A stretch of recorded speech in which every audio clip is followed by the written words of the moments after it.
طلقت بسببك وخرجت بفضيحة في ديني بأنني ساحرة وحرمتيني من الأولاد طوال حياتي، فأسأل الله أن يحرمك رحمته، أسأل الله أن يحرمك رحمته. إنها دعوة مظلوم، لا تتسلطوا على الناس بهؤلاء، فوالله أقف على قصص تبكي دم بيوت طاهرة عفيفة يتسلط عليها حاقدون فيدمرون.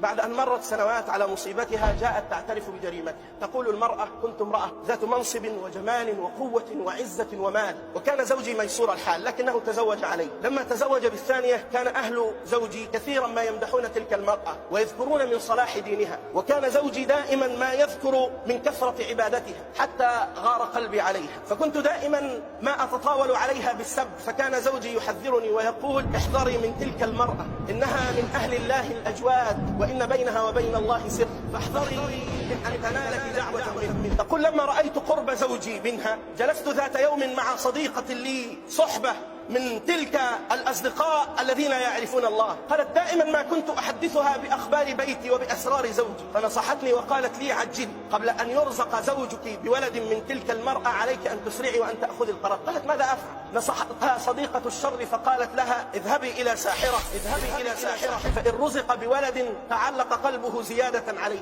قالت: وبعد ذلك؟ قالت: تطلق، ثم بعد ذلك تصدقي واستغفري وتوبي وانسي ما فعل. ذهبنا إلى ساحرة، فقالت الساحرة: ائتوني بشيء من عرقها أو أغراضها. أقول المرأة: فأخذت أفكر في حيلة، فأتيت على ابنتي الكبرى، وكانت ابنتي الكبرى حديثة عهد بزواج، فقلت لها: اذهبي إلى بيت أبيك واذهبي إلى ضرتي وأخبريها بأنني أود أن أقيم علاقة صافية معها، يعني أريد أن أغير الواقع.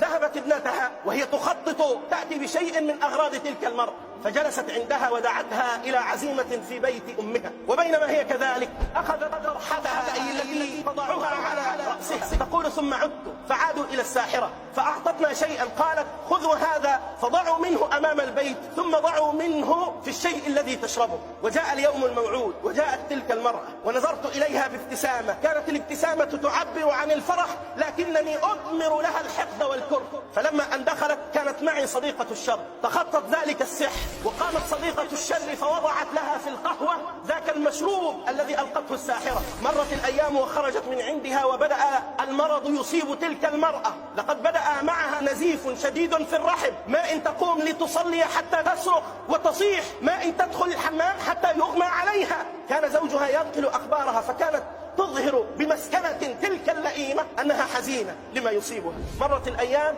وازداد حالها سوءا، فقرر الأطباء استئصال الرحم. تقول المرأة: ففرحت وقتها، كانت السعادة تغمرني.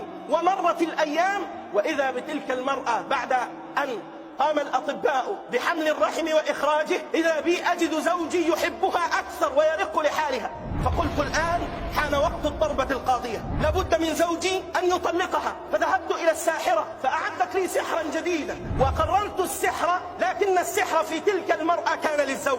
إن الشياطين حين تدبر لا تتعب. قالت: قلت لزوجي: إنني أرى في المنام منذ أيام بأنني أنا وأنت قد سحر لي، فذهبت إلى مفسر للأحلام فقال لي: إن الذي سحركم هي زوجة زوجك، وإنها مرضت بتلك السحر لأنه قد عاد عليها. قالت: جئت أنا وابنتي ودفنت السحر في ناحية من البيت بمعرفة صديقتي، فلما أخبرت زوجي قال لي: وهل عرفت مكانه؟ قالت: نعم، أخبرني مفسر الأحلام بأنه في ناحية من البيت. فقام زوجها يحفر في ذلك المكان الذي أشارت إليه فوجد السحر.